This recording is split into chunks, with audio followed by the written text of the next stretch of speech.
नमस्कार क्या जी। कुछ समस्या है? देखिए आप गांव के तमाम लोग, तमाम मेंबर यहाँ पर मौजूद हैं। हमारी ये समस्या है जी, ये भी सरकारी स्कूल बना हुआ है जो इसकी चारदीवारी होनी है और उसमें कुछ दबंग लोग हैं जो उस पर कब्जा कर रखा है। और हमने गांव के सरपंच को कई बार बोला है भी आप हमारे गांव की समस्या का समाधान करो।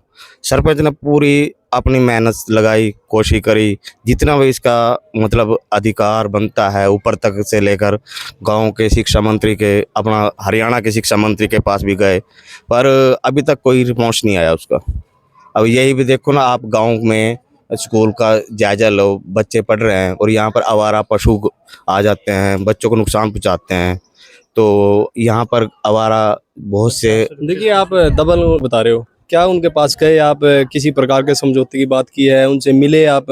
हाँ, गांव की पंचायत कई बार गई है जी, 3-4 बार गए हैं, हम भी गए हैं, खुद मैं भी गया हूँ। उसमें हमने जा रहे हैं, पर दबंग लोग हैं, किसी राजनीति के कारण मतलब काम रुका हुआ है जी। देखिए आप बता रहे हो शिक्षा मंत्री के पास भी गए हो, हाँ। क्या मानते हैं, किसकी कमी मानते हैं? सिस्टम की कमी मानती है या फिर कैसे क्या? ये प्रशासन की कमी है, और क्या है, प्रशासन की कमी होती है ना। प्रशासन चाहे तो क्या नहीं करवा सकता।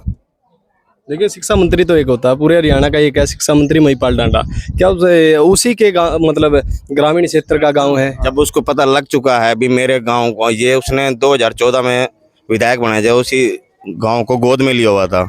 गोद लेने के बावजूद भी यहाँ पर एक काम तो बढ़िया किया उसने, 8वीं से +2 करवा दिया, अपग्रेड कराया था स्कूल। अपग्रेड करवाया था। अब उसके बाद दोबारा उन्होंने ये काम, जब उसके पास समस्या गई है तो उस समस्या का समाधान करना चाहिए था ना। जी सरपंच पति हमारे साथ है जी, क्या कहेंगे? देखिए पूरा मामला गांव के तमाम लोग मेंबर भी है। देखिए अगर बात की जाए बीजेपी के पन्ना प्रमुख में इसमें है।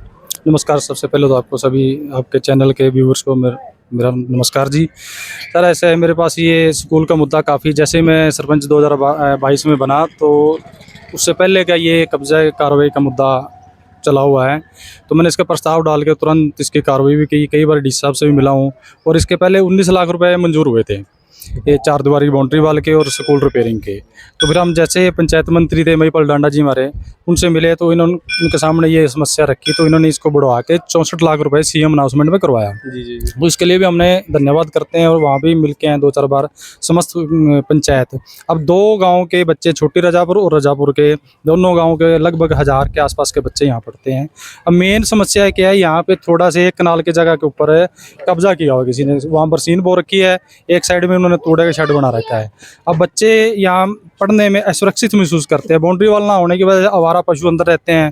अभी आपने स्कूल में देखा होगा, जैसे 4 दीवारी ना होने की वजह से तार कंडा लगा के, देखिए ऐसे तो खेतों में भी चार मतलब हाँ जी, बाढ़ करी जाती है, करते पशु हैं। है जो गाय घूम रही है। क्या मानते हैं कि अगर आप यहाँ पर किसी एमपी एमएलए या किसी बड़े प्रशासनिक अधिकारी का बच्चा पढ़ता तो शायद ये ऐसा नहीं होता, गरीब लोगों के बच्चे यहाँ पर पढ़ते हैं, 36 बिरादरी के, किसी भी देखिए स्कूल का कोई भी जाति धर्म नहीं होता। बिल्कुल बिल्कुल, यही बात आपने बहुत ही बढ़िया बात की है। शायद किसी एमएलए मंत्री का बच्चा यहाँ पढ़ता तो ये काम ना होता। यही गांव वाले बार बार मुझे आके बोलते हैं, सरपंच साहब आप लोगों के बच्चे तो प्राइवेट स्कूलों में जाते हैं, आप लोग इस साइड ध्यान नहीं दे रहे।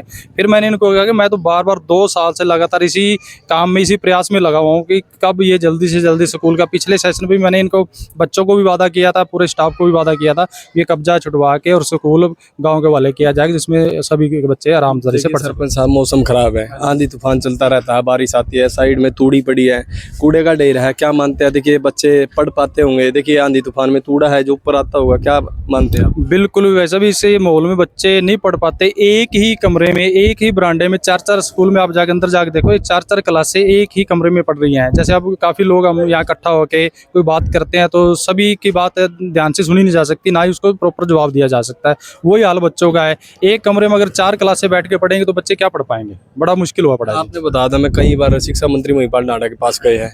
बिल्कुल, क्या मानते हैं, क्या आश्वासन दिया मंत्री जी ने?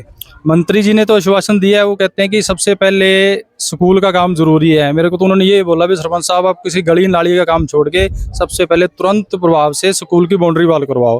फिर यहाँ पे ये लड़ाई झगड़े पे उतारू हो जाते हैं, गांव के पंचायत के लोग भी गए, मैं भी कई बार मिला हूं इनको भी, ये जो स्कूल की जगह छोड़ दो, ये हाँ तो कर लेते हैं, फिर जिस टाइम काम स्टार्ट होता है उस टाइम ये ड्रामेबाजी करते हैं। तो इसलिए हमने प्रशासन से मांग की थी कि यहाँ फोर्स अवेलेबल करवा के, फोर्स की मौजूदगी में यहाँ कब्जा कार्रवाई करवाया जाए।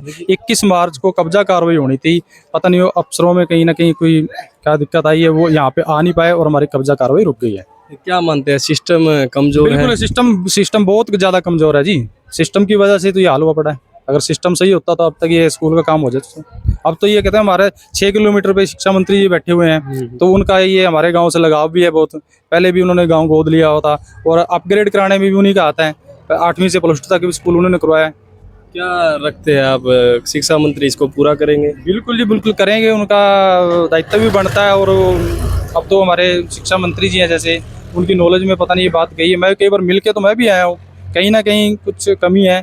तो आपके माध्यम से भी मैं कहना चाहता हूँ कि शिक्षा मंत्री तक मेरी आवाज़ जाए और ये हमारे गाँव की जो समस्या है इसको ठीक करवाएंगे। हाँ जी अंकल जी, क्या कहेंगे आप, क्या कहेंगे इस स्कूल की बाउंड्री वॉल को लेकर? बिल्कुल जी, 6 महीना 2024 को हाई कोर्ट के निर्देश हुए थे जी।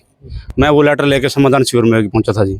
तो उसके बाद फिर मैं उस टाइम हमारे पंचायत मंत्री थे महिपाल राणा जी, उनके पास भी गया लेटर लेकर। बकायदा मेरे पास उनका लेटर है, मैं उनको बाई फेस मिल के उन्होंने ऑर्डर भी करे थे। फिर उन्होंने ऑर्डर भी करे थे कि आप जाओ, आपका काम तुरंत प्रभाव से होगा। तो ये है 8वें महीने में उन्होंने मार्क करा था। 8वें महीने 8वें महीने के बाद इतने दिन हो गए जी, यानी कि 9 महीने 8 महीने हो गया एक्स्ट्रा अलग से। अब तक कोई इनका समाधान नहीं हुआ जी। हाँ, डीसी साहब को मार करा था और डीसी साहब ने आगे ऑर्डर भी करे थे। कहीं ना कहीं प्रशासन कमी के कारण हमारा काम रुका हुआ है। सब हमारा को सिर्फ स्कूल की जगह कब्जा छुड़वा कर दे और हमारा स्कूल का हैंड ओवर करा जाए गाँव को, ताकि हमारे बच्चे सही सलामत पढ़ सकें। देखिए, सभी दर्शकों से अपील है, इस वीडियो को ज़्यादा से ज़्यादा शेयर करें। आपकी क्या कुछ राय है, कमेंट बॉक्स में ज़रूर साझा करें। के पूरा करवाया जाए। आप ब्लॉक समिति? हाँ, मैं ब्लॉक समिति मेंबर गाँव रजापुर। हाँ, गए हैं जी, हम मंत्री जी से मिले हैं। हमने क्या मंत्री जी आश्वासन दिया? आश्वासन दिया है मंत्री जी ने भी, आपका काम करवा दिया जाएगा जल्दी, क्योंकि उनका गाँव भी स्कूल भी उन्हीं के अंदर का बनाया हुआ है, अपग्रेड भी किया हुआ है। तो प्रशासन को तो निर्देश दिए हुए हैं, पता नहीं कहाँ प्रशासन की कमी के कारण कहाँ रुका हुआ है हमारा काम ये। तो हम तो निवेदन करेंगे प्रशासन से, जहाँ भी काम हमारा जिस वजह से भी रुका हुआ है जल्दी से जल्दी पूरा करवाया जाए इसको, स्कूल को। राजेंद्र, ब्लॉक समिति मेंबर रजापुर से।